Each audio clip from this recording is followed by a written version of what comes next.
I'm here with Rana Dershowitz, who is the General Counsel and Chief of Legal and Government Affairs for the United States Olympic Committee. Rana, we spoke earlier about the issue of diversity, and I think that's particularly important in sports, international federations, governing bodies. You do see that there isn't a huge range of diversity in having women and people from other countries and other backgrounds. And I think in your position, a very senior official in the United States Olympic Committee, and you're a woman and you've come a long way. Why aren't there other women, other people from other backgrounds? What's going on, and what do we have to do as we're in the second decade of the 21st century? Well, I think we have made strides in that regard. If you were at this conference 20 years ago, I think you'd probably see no women here.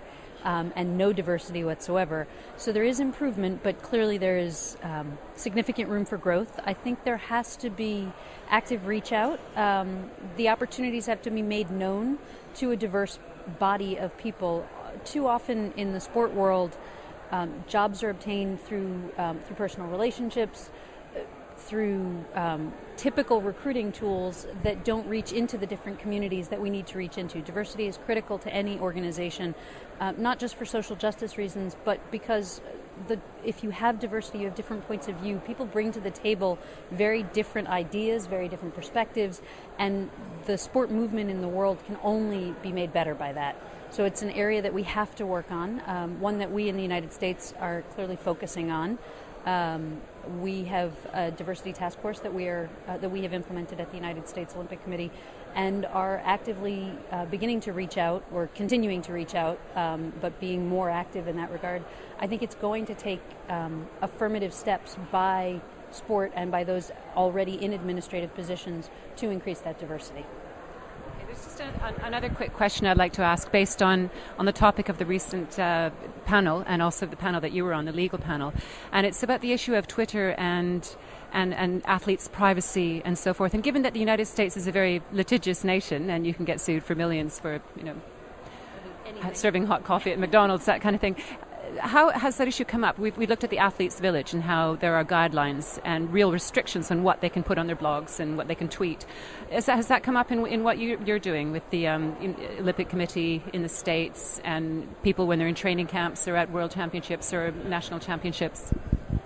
Certainly it's come up, and it will continue to come up. We spend a lot of time with our athletes talking to them about the fact that they are ambassadors, and that when they are on the international sporting stage, they're representing not just themselves, but their country, their friends, their family, their hometown.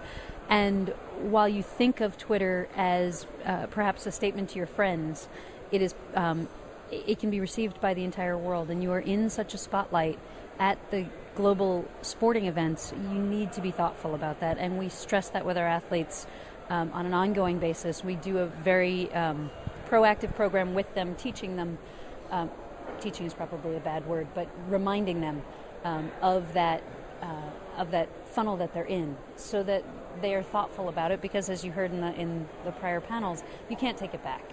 And once it's out, it's out. And so we strongly encourage them to think before they tweet. And so far it's been largely successful. I think we'll continue to have struggles with it, just like every other sporting organization is. But for the most part, athletes are very respectful of the rules. They're very respectful of the fact that they are on an international stage. So for the most part, we've been very successful, and they've been very respectful.